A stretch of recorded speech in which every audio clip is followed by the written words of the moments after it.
taking care of yourself, taking care of your wellness, taking care of your beauty, which is your skin, hair and body shape, is definitely an investment which each of us has to do, especially if we are over 35 years of age, because in the stressful situations that we live, the kind of food we have, the kind of abuse we do to our body, I do not think we will be able to get the results that all of us are aspirational for, all of us desires for, unless we do some kind of time and some kind of money investment into taking care of our wellness, which is our immunity and cellular health, and our beauty, which is having amazing skin, hair and body shape.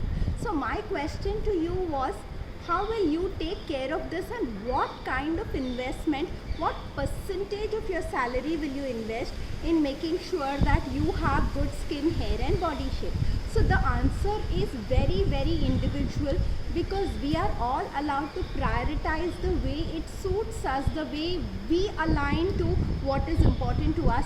But here I am just sharing my perspective, what I would do and what probably I have done in my life, because I prioritize looking good. I think personality is an important factor of so many other factors which are important. So I feel that 10% of your earnings, according to me, is the right amount to invest in having good skin, good hair and good body shape.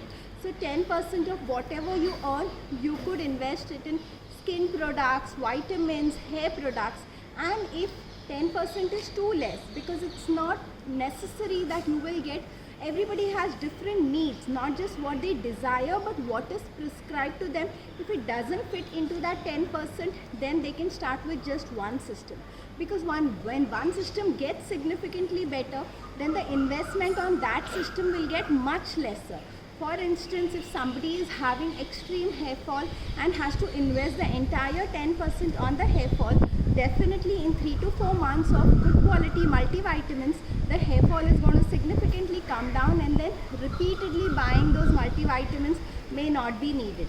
So one could even do this, decide what's your 10%, decide whether you can fit in your skin, hair and good body, good immunity products like a protein powder if needed in that 10%. And if you think that's not practical, then think of another way. Prioritize that one thing which is most important to you and take that, the health of that, to the next level.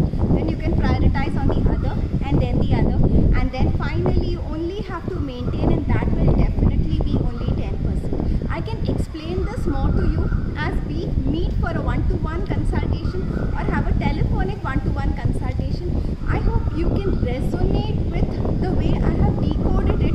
For you it may be 5%, for somebody else it may be 20%. Somebody is a celebrity and for them looking good is super important. Somebody hormonally has so many troubles that they know that they will have to put a little extra into their beauty. So this could be different to different people. All I'm trying to tell you is you need to have some kind of planning, some kind of system, some kind of commitment, so that it works for you for the rest of your life. Also, there's one more thing which I have said before, and you will find this interesting too. So if you invest 10% into your skin, hair and body shape, it's not just about having a skin, hair and body shape. It is about being extremely disciplined, extremely well planned and knowing your priorities well. So I see people who have this attitude towards living their life of discipline, good planning and being proactive, they generally succeed a lot faster. You would agree with me. These are the success principles finally. So with this attitude and with a great personality, you will keep succeeding, and your 10% that you can invest back into your personality will keep increasing. Isn't that a win-win at all ends? Kindly share your perspective on this. This is not something that you have to do. It's merely a perspective. It's just a concept. But I think it's interesting to think about what matters to you and what kind of commitment you want to do in that area, because then you can be consistent with what you decide. Thank you so much for watching.